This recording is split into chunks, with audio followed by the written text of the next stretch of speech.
Hey, this is Buck Dharma of Blue Oyster Cult, and you're listening to the Sports Circus.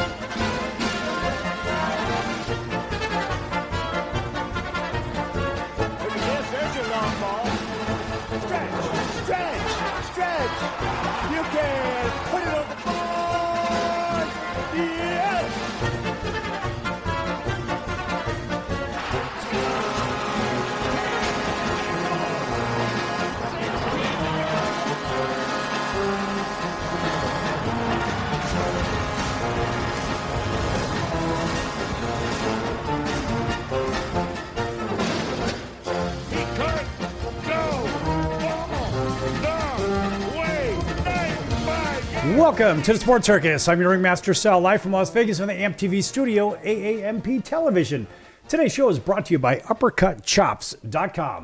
Check out their tasty selection of all-natural, dry-aged USDA prime Wagyu and Angus steaks and chops. Wait till you taste their best-in-class New York steaks, the filet mignon, and of course the king of all those gigantic cowboy cut and tomahawk cut ribeyes. Best I've ever had, probably be best you ever have as well. Check them out at uppercutchops.com. That's uppercutchops.com. Or give them a call, find out what's for dinner. 714-948-0100. 714-948-0100. Again, 714-948-0100 for uppercutchops.com. And welcome in to everybody listening in on our CBS, NBC, and Fox Sports affiliates and independents from coast to coast. Everybody tuning in on Cox, Comcast, Spectrum, Frontier, Oceanic, Time Warner, and Wild Cable Television. Oh, and Spectrum, too. Wild Cable Television affiliates in select markets, as well as Hotel TV in over 550,000 rooms from coast to coast. That's crazy in all Nielsen-rated markets. Plus, everybody listening in or watching on the feed for Chicago Food Favorites on Facebook. Check out the group Chicago Food Favorites on Facebook. It's free. It's fun. Talk about your favorite recipes, your favorite restaurants, and favorite foods, and it's all free. But remember, don't spam it because I'm your administrator. And remember, have some fun. All right. Well, a lot has been made about college sports and name, image, and likeness and all this other stuff. We think about certain schools seemed to have compromised their academic standards for the sake of the almighty dollar when it comes to college sports and this kind of thing and that kind of thing. And, you know, this is a very common thing, unfortunately. And I say it's common because, let's face it, ultimately, what are we talking about? Certain schools will bend and, well, let's put it this way. They'll bend, but not necessarily break when it comes to spending money for the sake of TV contracts and whatnot. But when do you, or better yet, where do you draw a line and say, all right, enough is enough because we're actually compromising academia? And the building blocks of an economy is what? A good education. And so you ask yourself, at what point do the alleged leaders in academia bend their rules for student athletes? Why? This is a sports show. And of course, I'm going to talk about it.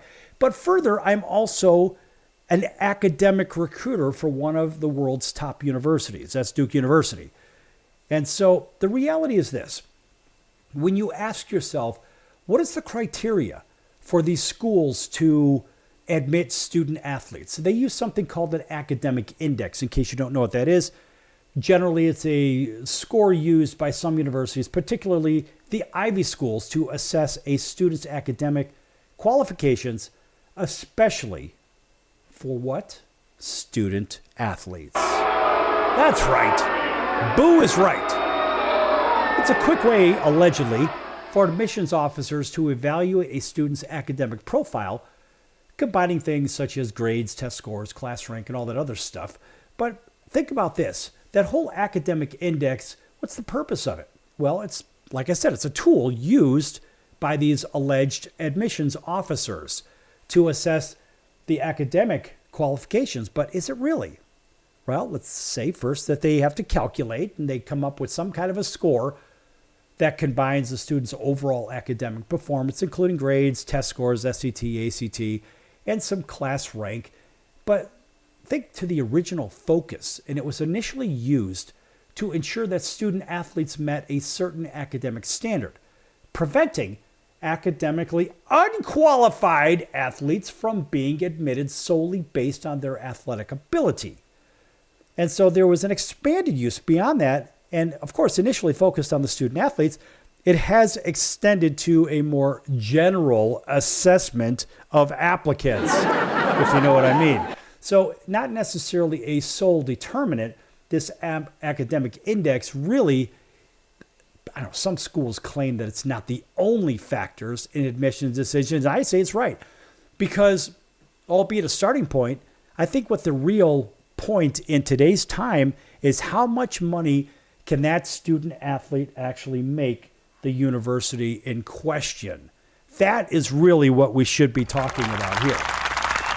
So how they actually calculate this academic index, there's a data sets and whatnot. So they used, as I said, the transcripts, the ACT, SAT scores, class rank, and all this other crap. And the result is allegedly a single score that represents a student's overall academic performance.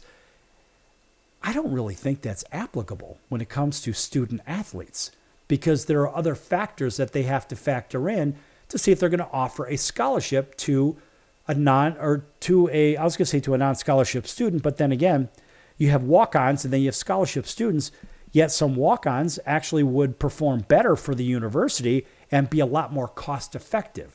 But it wouldn't necessarily translate to wins and losses, and that is the problem, because TV contracts are involved, and conference contracts, and big payouts and whatnot.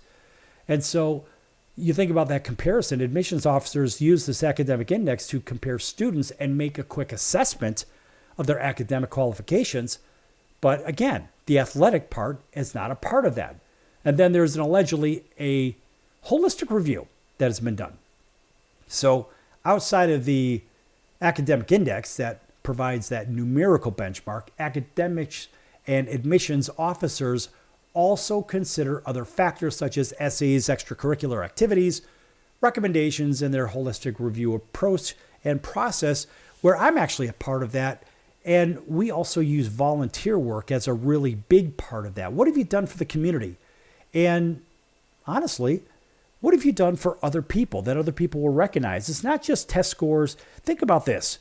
When I look at these students and I say, all right, you're a perfect score, perfect SAT, you're a perfect ACT, you got a 36 on the test. Well, there are other factors. People could score perfectly. In fact, I remember once upon a time I had interviewed a couple of twins back in Chicagoland. Super, super smart guys. Super smart guys and really nice guys. Names to be withheld. They went to a local high school in my area in the western suburbs where I was at that point doing my recruiting work. And the kids got waitlisted. Why? Because they didn't do enough voluntarily and for other people. So the university knows what they're going to give to you. The question is, what are you going to give to the university? That's the big draw. And when it comes to this academic index, yeah, the index is part of it. But this holistic review is a really big part, because what the hell have you done for other people? Now, think about this. The importance for students, simply, when you think about these athletic recruits, if you're a student athlete seeking admissions, for example, to an Ivy school or other selective universities, this whole academic index is important in the grand scheme of things, because your athletics are the other part from that allegedly holistic review that some schools say that they use.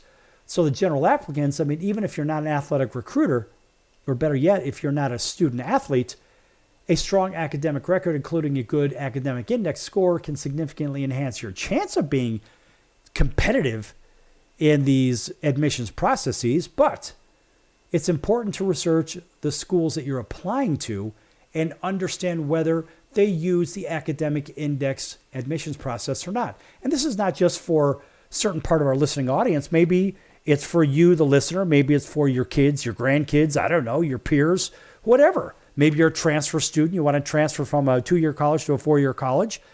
And you're trying to make heads or tails out of what it looks like to get through this whole admissions process. I've been doing this for 25 years, folks, and I have seen a lot. I can't say I've seen it all, but I've seen a lot as to why kids get in and why they don't get in, why student athletes get in and why they don't get in. And at the end of the day, with all of this stuff, it's the best academic candidate will get in. And as far as the student athlete, it's the best student athlete that happens to be a decent student, but a great athlete.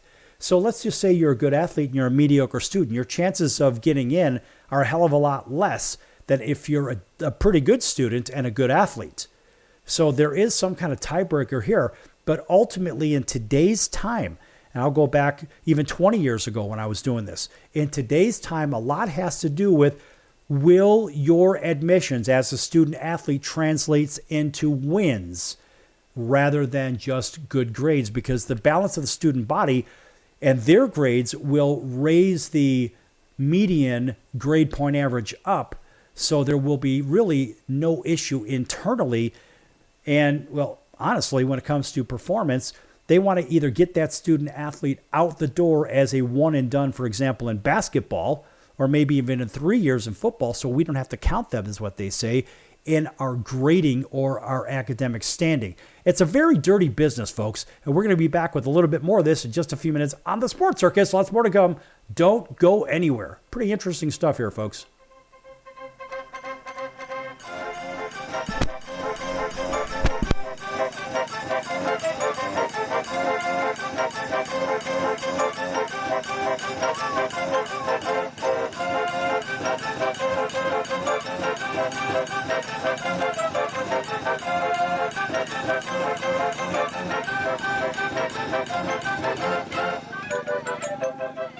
Attention business owners, you and your customers are listening to this right now. Face it, every business needs customers, even yours. The Sports Circus is a primetime nationally syndicated program that's carried on ABC, NBC, CNBC, and Westwood One News affiliates, plus CBS, Fox, and NBC sports affiliates across North America, with coverage from Hawaii to New York. Also, the Sports Circus is available to the 180 million subscribers on iHeartRadio, and the Sports Circus gets about 4 million website visitors per month, which could click through your website and bring sales. The Sports Circus provides great content featuring celebrity guests from sports and entertainment to our audience every weekday, which your company could greatly benefit from by increasing your visibility, foot traffic, eyeballs to your website, and calls from potential customers. Call us right now at 714-948-0100. Again, 714-948-0100.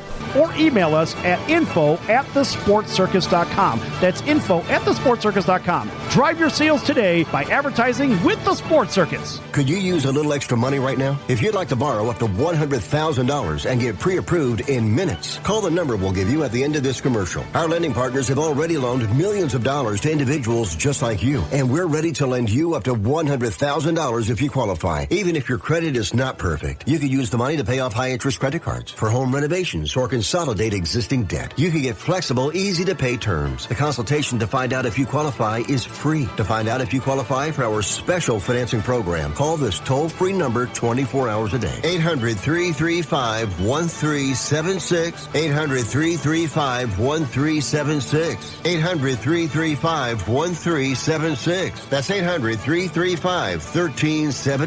Important terms and conditions apply. Not all applicants will qualify. Loan amount, annual percentage rate, and term will vary depending on creditworthiness. Applying does not guarantee approval. Account approval is subject to verification and confirmation of your credit history and acceptance by a lender. If you choose to apply for a loan through us, a consumer report will be obtained to evaluate your creditworthiness in connection with your application for credit.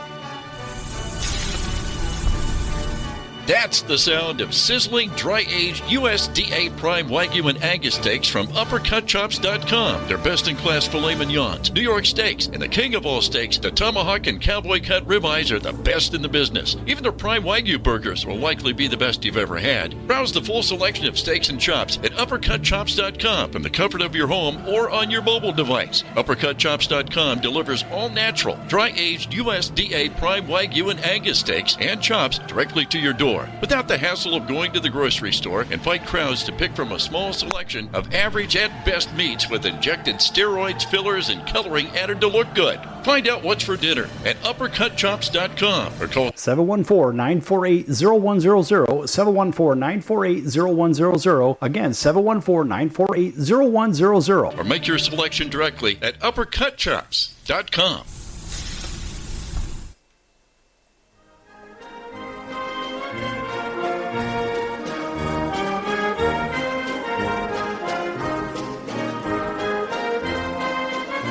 Welcome back to the Sports Circus. I'm Roy Firestone. Now it's time to throw it back to Sal.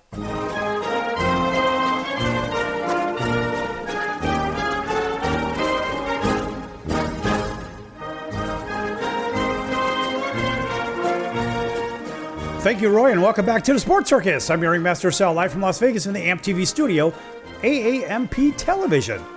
This segment brought to you in part by our friends over at the College of Southern Nevada Athletics. Check them out at csncoyotes.com for upcoming games and events. That's csncoyotes.com for the College of Southern Nevada Athletics.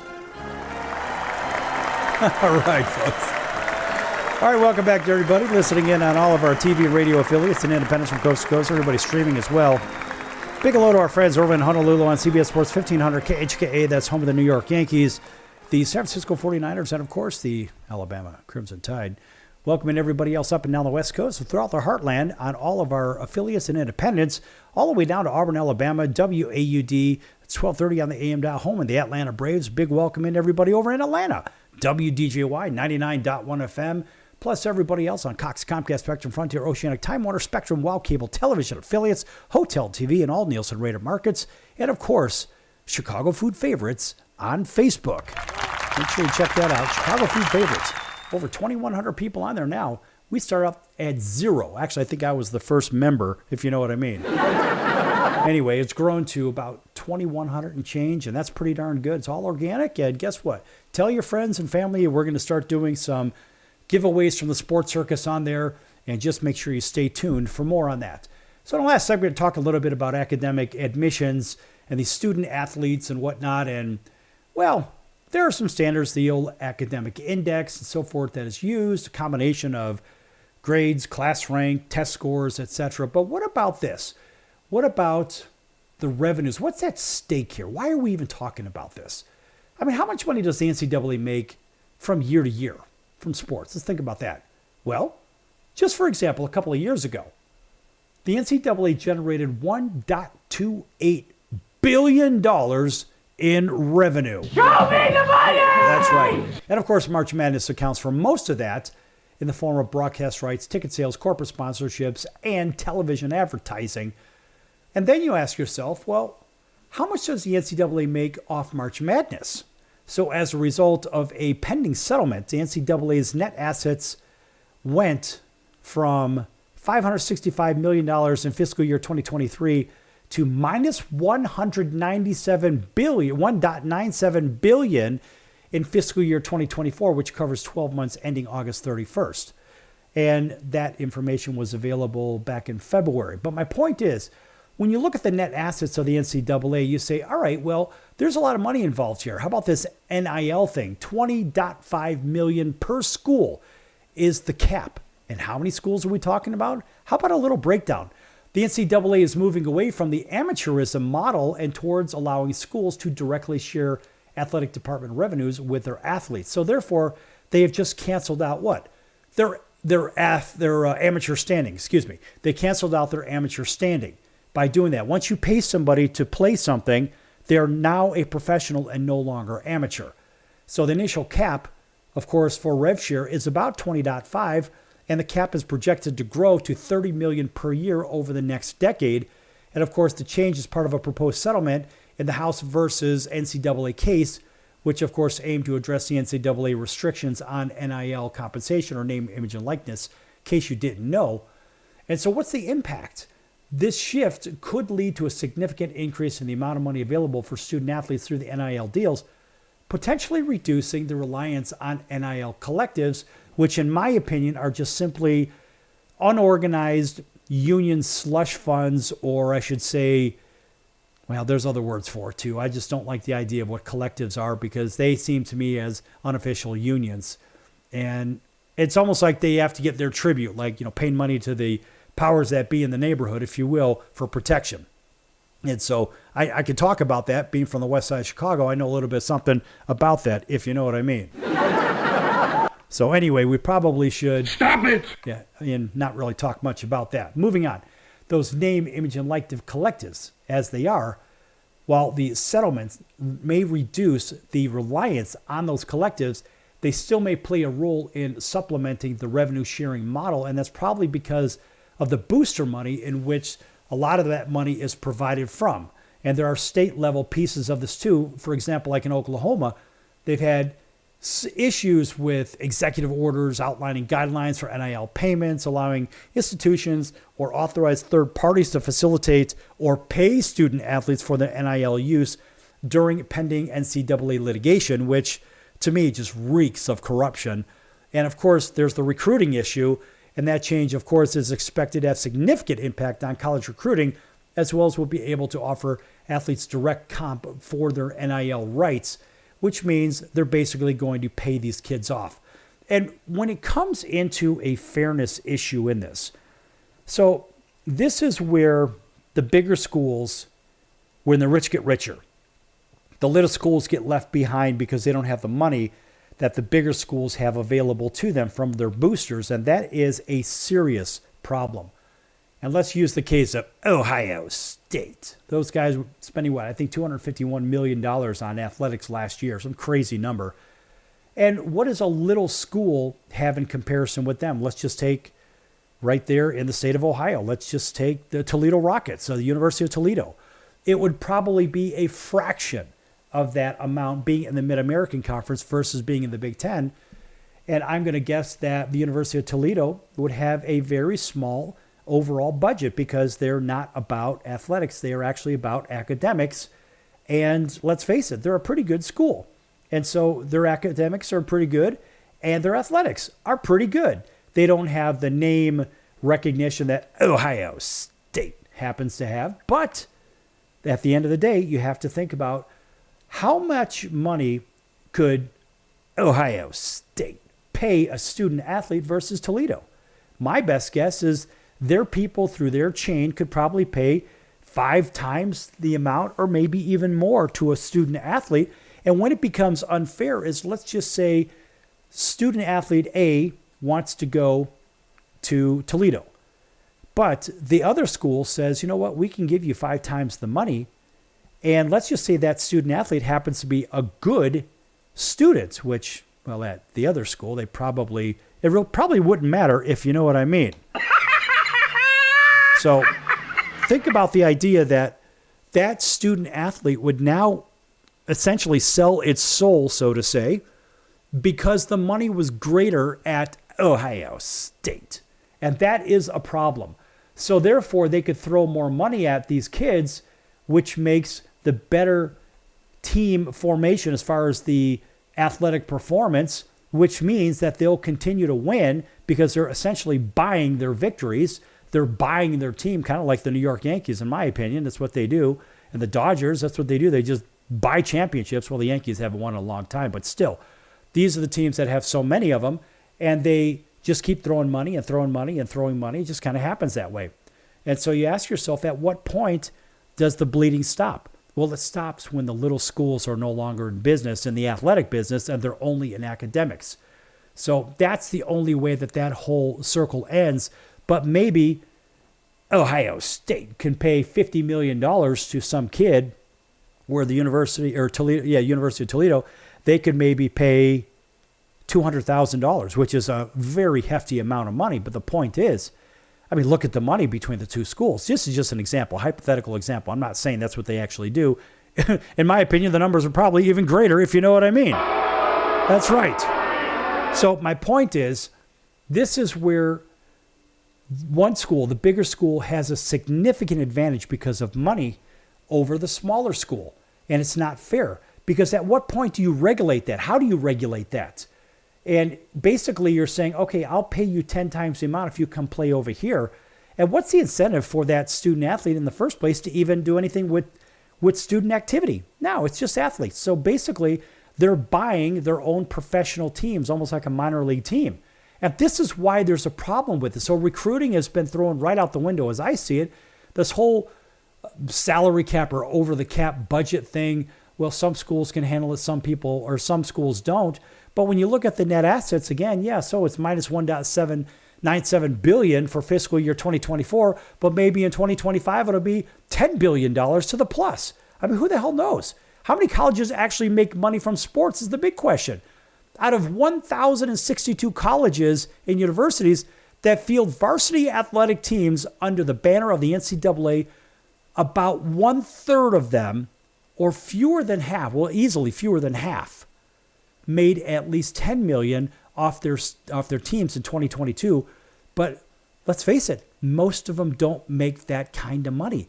So it's not feasible for the smaller schools to throw money at these student athletes because they don't have the TV revenue, they don't have the ticket sales, they don't have all those things that drive the NCAA money in the first place. Now you ask yourself, is the NCAA coming to an end? I think with the expansion of the Big Ten, the SEC, and the Big 12, and I believe you're going to see it the ACC as well, the Big Ten, I believe, is going to go to 20 teams, 4 divisions of 5 schools, and I think the ACC will follow, the SEC will follow, the Big 12 will follow, and you'll probably end up seeing, in my opinion, the dissolution of the NCAA. And when that goes away, now the name, image, and likeness thing is going to truly be beyond the Wild West.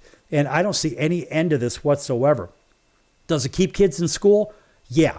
Does it keep them studying, in my opinion? Absolutely not. It keeps them there to do what? To make money, because they'll make more money in their athletics than they will in their academic world above and beyond. This is why the system is broken, and we're going to take a better look at maybe the Ivy League in the next segment. So you think you're safe over there? Guess again!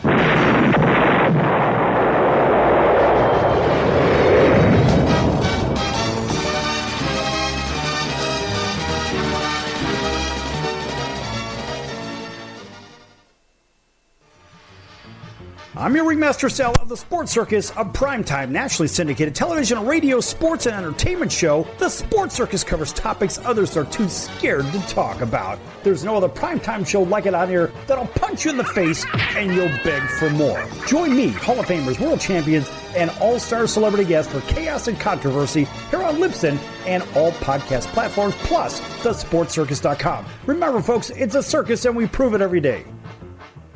Hello, Americans. It's Uncle Sam here. If you owe $10,000 or more in back taxes to the IRS or state, don't worry. I've got important news that may help you negotiate a lower tax bill. In today's economy, the IRS has released a variety of new rules and is offering more flexible terms to help Americans looking to settle their IRS debt. If you apply today, we may be able to lift your wage garnishments and release a freeze on your bank assets or business. Our team of tax professionals can resolve your case and stop collection actions against you. Even if you've been audited or haven't filed a return in years, they can help. Call right now and find out if you qualify to settle your IRS debt for far less than what you owe. Pick up your phone right now and call us for a free $500 IRS tax review. Don't wait. Here's the number. Call right now. 800-950-2049. 800-950-2049. 800-950-2049. For the last time. That's 800-950-2049. Do a search on how to get out of credit card debt, and you'll find everything from crazy promises to ways you can try to do it yourself. Many of those ideas just don't work, and they leave you broker than you were. Here's some advice. Call our debt helpline. In a quick and free 5-minute conversation, our experts will listen to you and learn about how much credit card debt you have, what your goals are, and then show you the right solution to help you get out of credit card debt with one new simple, affordable payment. The credit card companies make available special programs to help if you're struggling. All it takes for you to finally get out of credit card debt is one quick, free phone call.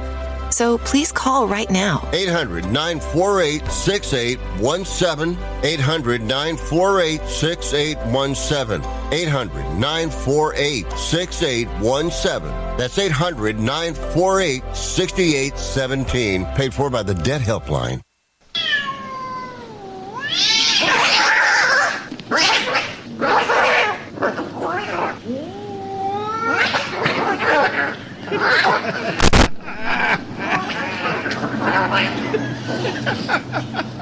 That's ridiculous.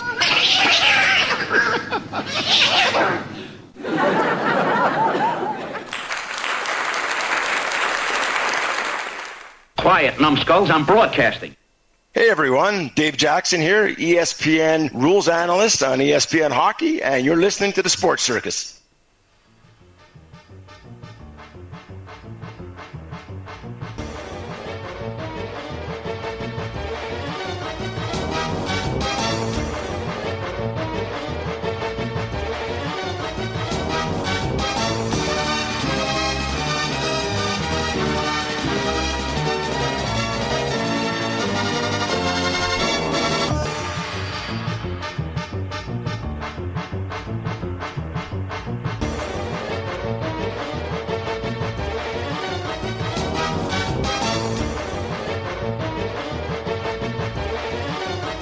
Welcome back to the Sports Circus. I'm your ringmaster, Sal, live from Las Vegas in the AMTV studio, AAMP Television.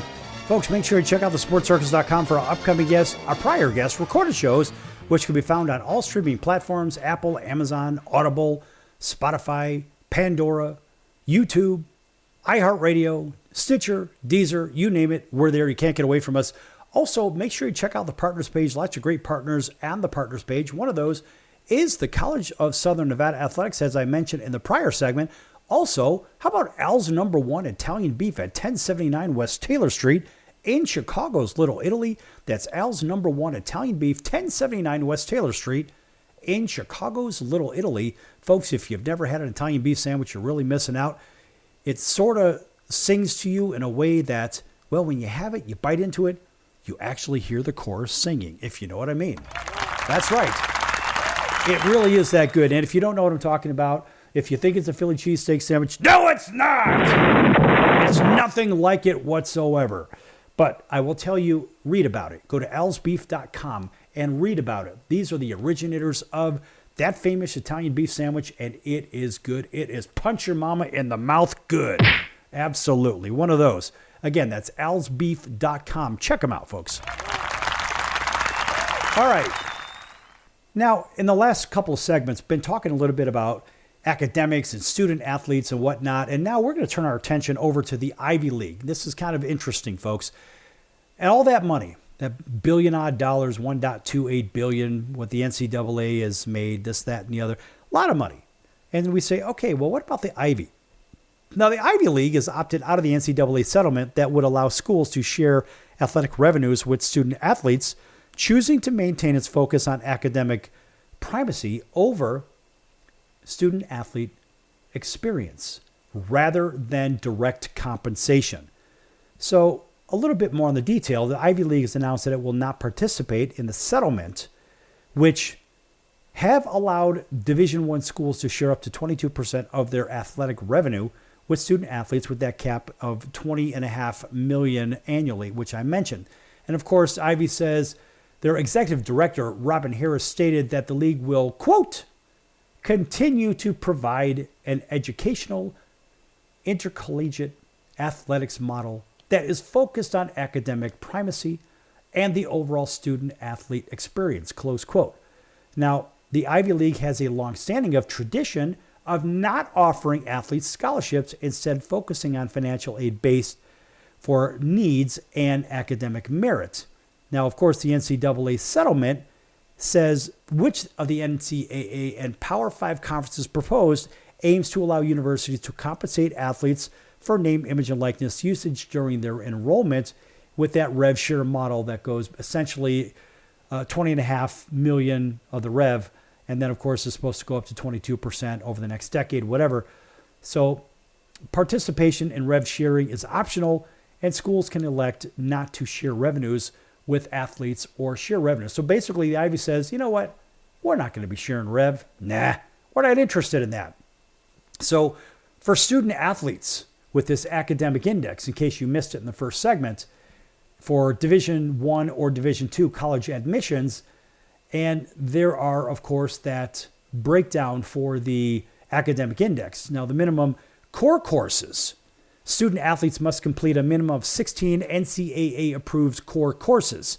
Math requirements, yes, got to have those. 3 years of math, Algebra 1 or higher, are required as part of the 16 core courses. Then there's the old 10-7 rule for Division I. For Division I, 10 of the 16 courses include 7 in English, math, or science. Must be completed before the start of the student's 7th semester in high school. Now, the core course GPA is, of course, 2.3, and that's a requirement for Division I, and 2.2 GPA for Division II.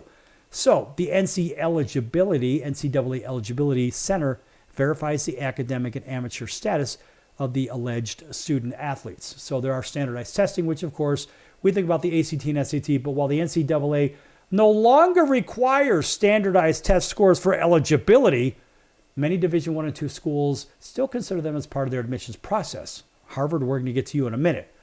So the student athletes should aim for scores, of course, that meet or exceed the target schools. so they can actually get in as a regular student would have to, not a student athlete. So student athletes should prioritize strong academic performance, including math and science, to demonstrate readiness for college level work. And that's fair and reasonable.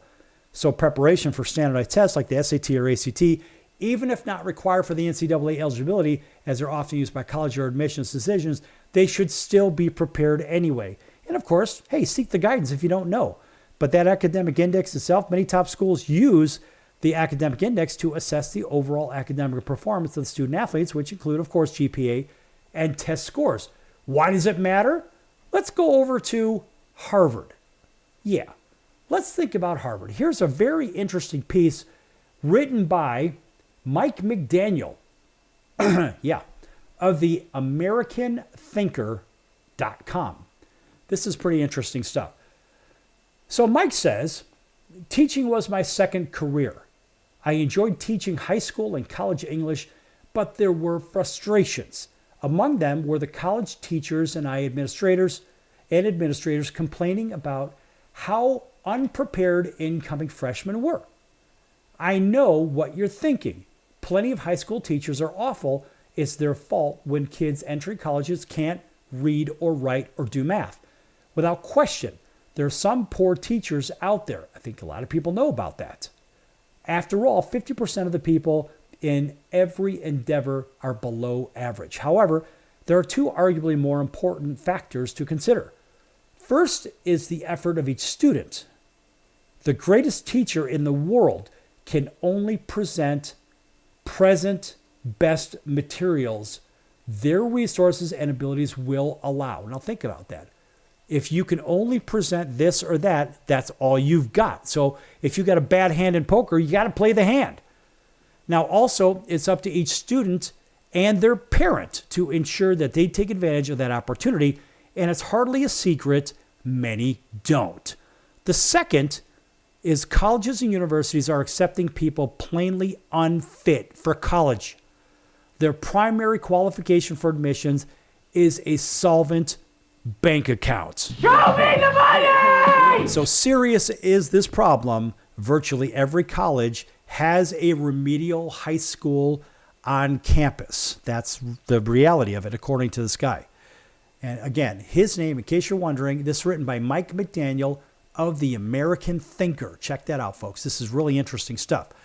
So, of course, freshmen are required to take remedial classes in many disciplines, paying full tuition for no credit, extending a 4-year degree to 7 years or so. Far too many drop out deep in debt with no skills or certification. Charles Murray is a prolific author and writer on education, and he notes, quote, "For 40 years, American leaders have been unwilling to discuss the underlying differences in academic ability that children bring to the classroom. Over the same period, federal policy, backed by billions of taxpayer dollars in loans and grants, have aggressively encouraged more and more students to try to obtain a college education. As a result, about half of all high school graduates now enrolled in 4-year colleges, despite the ample evidence that just a small minority of American students, about 10 to 15%, have the academic ability to do well in college." Close quote. Hard truths they are. We waste not a tear on the 5'11", 140-pound kid who will never play varsity football. Yet, squawk at the idea everyone is not able to play in the academic varsity game itself in college. I don't suggest, according to Mike from the Academic Thinker, I don't suggest people really want to attend college despite not being in the upper 15% of IQ range and should be denied admissions. I know many who worked very hard, earned a degree before grade inflation was common, and are better people for the experience. And the problem is back when Barack Hussein Obama federalized the student loan industry, colleges were incentivized to admit everyone with a loan, which led to remedial high schools on campus, tuition inflation, grade inflation, and the devaluation of a college degree. One would think our Ivy League schools would not fall into this academic death spiral. One would think, quote, surely they'd maintain academic standards, exclamation, close quote. One would think wrong. Even Harvard, our first university founded in 1663 to teach ministries, has succumbed. That's right. Quote, the Harvard Math Department will pilot a new introductory course aimed at rectifying a lack of foundational algebraic skills among students, according to Harvard's Directory and Introductory Math, Braden A. Kelly. The course titled Math MA5 will run alongside two established math courses, MA and MB, with an expanded 5-day schedule. Kelly said students in MA will meet one of two instructors all 5 days on Tuesdays and Thursdays, close quote. This is ridiculous. Back here with more of this in just a few minutes on The Circus. Can your IRA stand up to the next financial crisis that our top economists are saying is at our doorsteps? By allocating a percentage of your IRA into physical gold and silver with a tax-free rollover, you can diversify and safeguard your holdings from turbulent markets and economic downturns by putting your IRA back on the gold standard. Find out how to safeguard your assets with a tax-free rollover with a Genesis Gold IRA, the only IRA that can hold physical precious metals. Call now for your free gold and silver report. Protect your IRA today with one simple phone call and learn how to qualify for up to $10,000 in free silver. Call Genesis Gold Group, empowering faith-driven stewardship. 800-932-5517. 800-932-5517. 800-932-5517. That's 800-932-5517.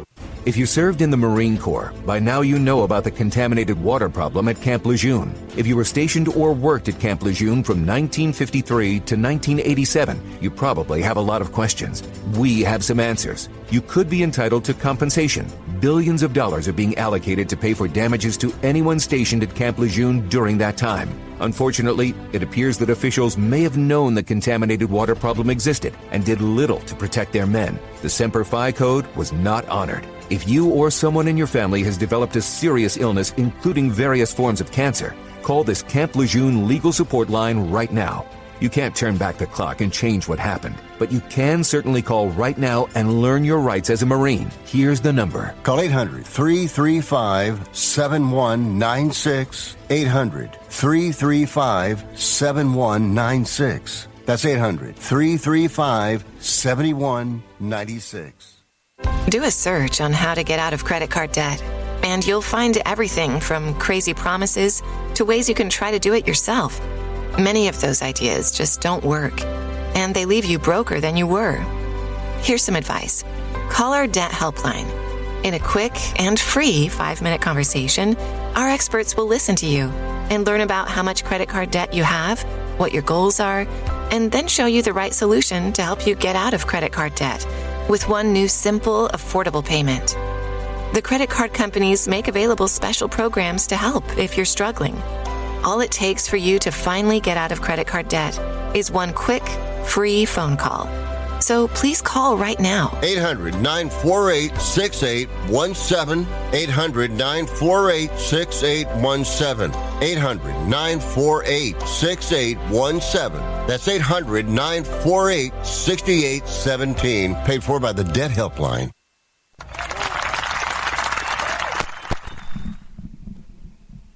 Hey everybody, this is Brian Urlacher. Welcome back to the Sports Circus.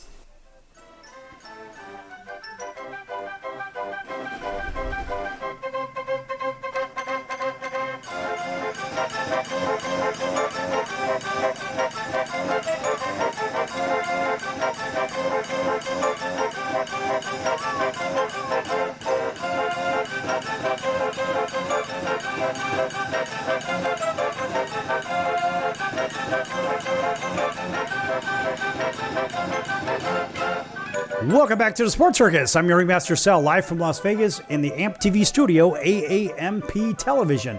Again, in case you missed any part of this show, go right back to thesportscircus.com, click on today's date, and listen to the show in its entirety. You don't want to miss this one. This is really good stuff, folks, talking about student athletes, eligibility, and what it looks like to gain admissions, whether it's you or your peers, your students, your grandkids, whatever it is, how student athletes actually get in versus regular students, and how student athletes are essentially helped through the process. The whole thing is a big, in my opinion, a big steaming pile of you-know-what, but I'm covering this right now, and now I'm going after Harvard and what they're doing because I can. There's an article on American Thinker, and you go to americanthinker.com and check this out. It is a article from Mike McDaniel. This is actually really good, talking about remedial math and whatnot. And I left off with a quote here, and this quote is essentially from, let's see, it is from, bear with me here, folks. Let's just say put it this way. It's from the American Thinker. Anyway, they had done their homework and put together one hell of an article here. And their article, Charles Murray, a prolific author and writer on education. That's a quote from him. Sorry, I had to find it. Anyway, and just to review it, it said, the Harvard Math Department will pilot a new introductory course aimed at rectifying a lack of foundational algebraic skills among students, according to Harvard's Director of Introductory Math, Brendan A. Kelly. The course titled MA5, Math MA5, will run alongside two established math courses, MA and MB, with an expanded 5-day schedule. And Kelly said that the students in MA5 will meet with one of two instructors all 5 days with, quote, a variety of different activities, close quote, on Tuesdays and Thursdays, close master quote. So most college classes meet only a few days a week. A 5-day schedule reveals just how bad are these students' math deficiencies. Harvard is blaming the problem on distance learning during the alleged pandemic lockdown. And there is much blame, according to Mike McDaniel, to go around on that account, and every competent teacher knew distance learning was a useless scam, which I absolutely disagree with 100%. It's up to the student to apply themselves, and distance learning is just what you think it is. I've had distance learning classes, and they're fine, they work, they're good, there's no issue with them. It's discipline. That's what it all comes back down to. So if a student applies themselves, they can handle either an interdisciplinary class or coursework, or they can handle their own distance learning content. Now, are the teachers doing what they're supposed to be doing? Are they doing the checks and balances? That's what they really should be saying. Is this a teacher problem or is it a student problem? I happen to believe it's largely both.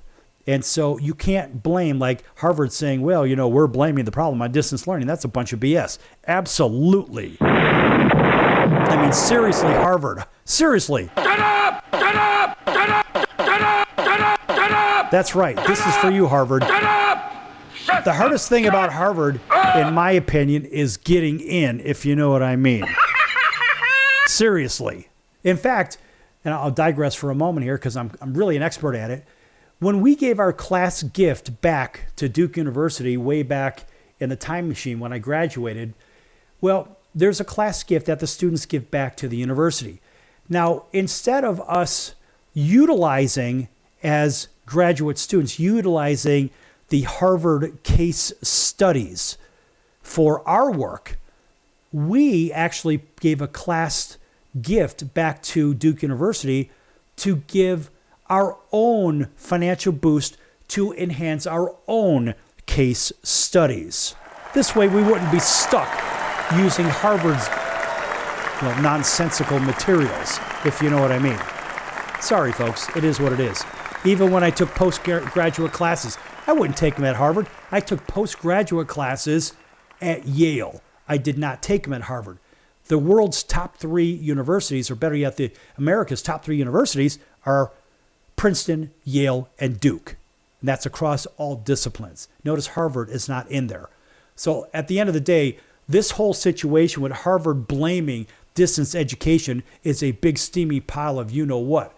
Nonetheless, according to American Thinker, back to Mike McDaniel, what is supposedly an elite university like Harvard doing admitting students without basic high school math in the first place?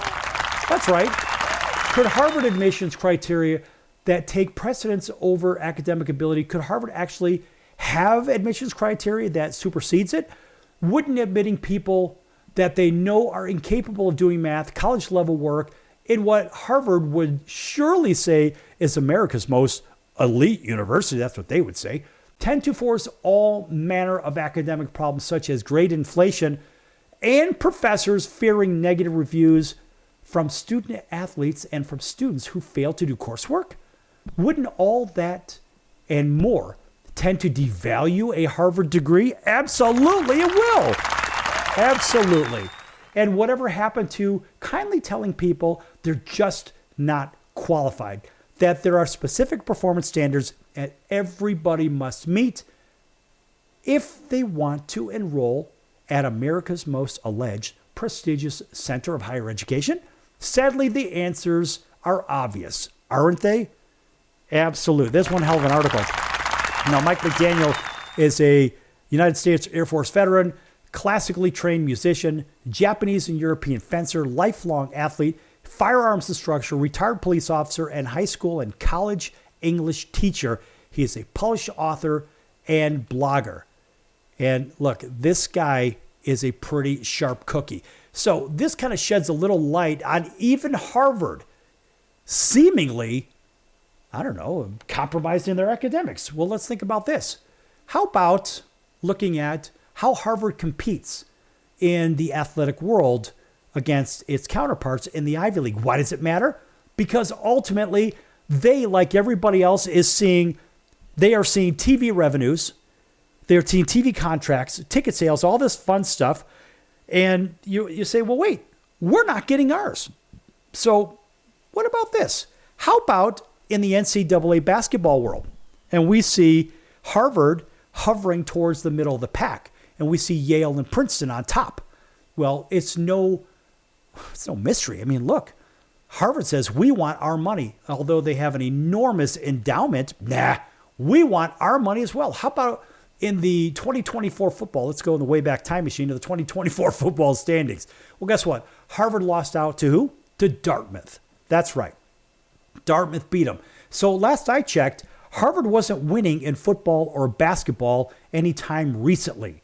And what are the big drivers for name, image, and likeness revenues and the collectives and the monies and stuff like that, the TV contracts for the NCAA and the splits, etc.? Where's the money coming from? Oh, that's right. Athletically, it's coming from basketball and football, or football and basketball. Put them in whatever order you want.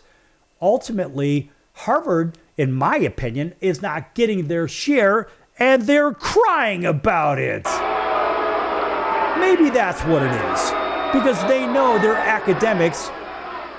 Well, I'm not saying they know, but it sure seems to be a little suspicious that Harvard has compromised their athletics, or better yet, their academics for athletics. And there are some schools that I am very well aware of that certainly have done this. And those I believe, and I could say this is my opinion, I could say schools like Notre Dame. I could even say Michigan. Michigan was a very, very good academic institution. They were really good.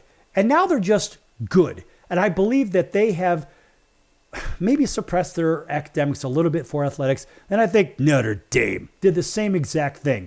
They used to be really good academically, we'll say back in the 1970s, maybe the early 80s. But it seems as though academics have almost taken a back seat to athletic revenues. And we see this with a lot of universities. But you know who we don't see it with?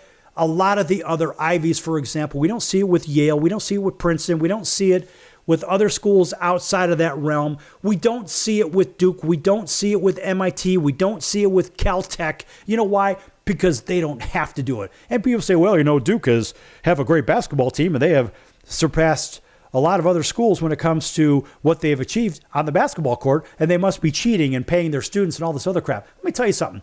Folks, as an academic recruiter, I can assure you that their student athletes are under an absolute microscope. Their academic standards are held to an absolute top, just like all the other students. There is no free lunch at Duke University. There's no free lunch at Yale. There's no free lunch at Stanford. There's no free lunch at the University of Chicago. Maybe there's a free lunch at some of these other schools. I don't know. And I would even still argue that Northwestern University, still a fine university, they uphold their academics because they will not be compromised. And you don't see a lot of pub around schools like Rice University, a fine school down in Texas, a wonderful school who has not compromised their academics whatsoever. They don't have to do it. And then you go all the way down to Division III. And I was just talking to somebody about this recently. Division III schools. One of my friends said, well, my son is getting ready to go to college and this and that. And I said, you know what? If you're in Southern California and you want your kids to stay local, why don't you consider the Pomona colleges? And so you think, or the Claremont colleges. That includes Pomona College, Claremont, McKenna, and Harvey Mudd. These are really, really good academic institutions that most people don't know of. Why? Because either A, they're ignorant to the ways of, I guess, anything non-athletic. Yes, they do have athletics, but these are Division III schools when it comes to the athletic world. But these are top-tier academic institutions, just like Caltech, right? So you have to think, where can we send our kids or our grandkids or whatever the hell, where they can get a great education, still compete at the collegiate level in sports, but we know the average professional career is maybe 2.5 to 3 years if you're lucky enough to make it to the top of the food chain in the first place. So don't go to college for athletics. Go there to learn something so you have life skills and you have the ability to make a buck and contribute to society beyond maybe the average 2 or 3 year professional sports career. Now that is really what this show is all about, folks. And if you want more of this, replay this episode. This is a good episode. Go to sportscircus.com, replay it off of one of the streaming platforms. Otherwise, we'll see you in about 23 hours right here on your favorite station. Until then, so long, everyone.